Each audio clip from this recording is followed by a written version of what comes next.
Welcome to Sravani's media.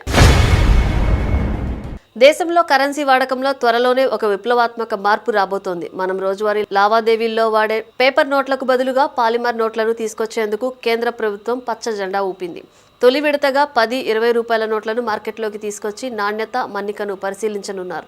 Lok Sabha, Rajya Sabha వేదికగా ఆర్థిక మంత్రి నిర్మలా సీతారామన్ ఈ కీలక విషయాన్ని వెల్లడించారు.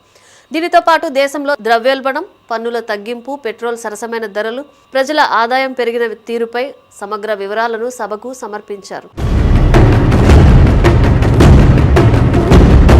దేశంలో కరెన్సీ వాడకంలో త్వరలోనే ఒక విప్లవాత్మక మార్పు రాబోతోంది. మనం రోజువారీ లావాదేవీల్లో వాడే పేపర్ నోట్లకు బదులుగా పాలిమర్ నోట్లను తీసుకొచ్చేందుకు కేంద్ర ప్రభుత్వం పచ్చ జెండా ఊపింది. సాధారణంగా చిన్న నోట్లు చేతులు మారి త్వరగా నలిగిపోవడం లేదా పాడైపోవడం జరుగుతుంటుంది. ఈ సమస్యకు శాశ్వత పరిష్కారంగా రిజర్వ్ బ్యాంక్ ఆఫ్ ఇండియా ప్రతిపాదన మేరకు 100 కోట్ల సంఖ్యలో 10-20 రూపాయల పాలిమర్ నోట్లను ప్రయోగాత్మకంగా విడుదల చేసేందుకు కేంద్రం ఆమోదం తెలిపింది. ప్రస్తుతం ఇవి ప్రాథమిక సేకరణ దశలో ఉన్నాయని, త్వరలోనే మార్కెట్లో చలామణిలో ఉన్న పేపర్ నోట్లతో పాటు సమాంతరంగా ఇవి అందుబాటులోకి వస్తాయని కేంద్రం తెలిపింది. ఇవి నీటిలో తడిచినా, ఎంత వాడినా పాడవకపోవడం వీటి ప్రత్యేకత. కాగా ఈ నోట్లు 2027 ఏప్రిల్ నుంచి అందుబాటులోకి తీసుకురావడానికి ఆర్బీఐ రంగం సిద్ధం చేసింది.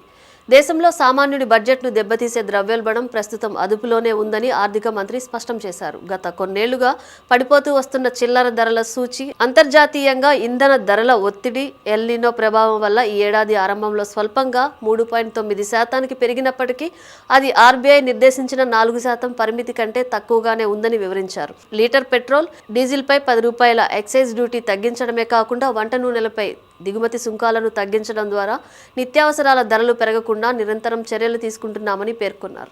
మధ్యతరగతి ప్రజల చేతిలో డబ్బులు నిలిచేలా ప్రభుత్వం పన్ను సంస్కరణలు చేపట్టింది. ఏడాదికి 12 లక్షల రూపాయల వరకు ఆదాయం ఉన్నవారికి ప్రాథమికంగా పన్ను మినహాయింపు లభించడంతో ప్రజల వద్ద ఖర్చు పెట్టడానికి నిధులు పెరిగాయి.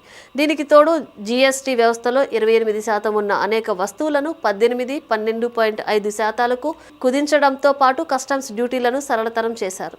ఫలితంగా దేశంలో తలసరి వినియోగ వ్యయం గణనీయంగా పెరిగిందని, నిరుపేదలు, మధ్యతరగతి వర్గాల కొనుగోలు శక్తిని కాపాడేందుకు ప్రభుత్వం ఎప్పటికప్పుడు తగిన నిర్ణయాలు తీసుకుంటోందని నిర్మలా సీతారామన్ స్పష్టం చేశారు.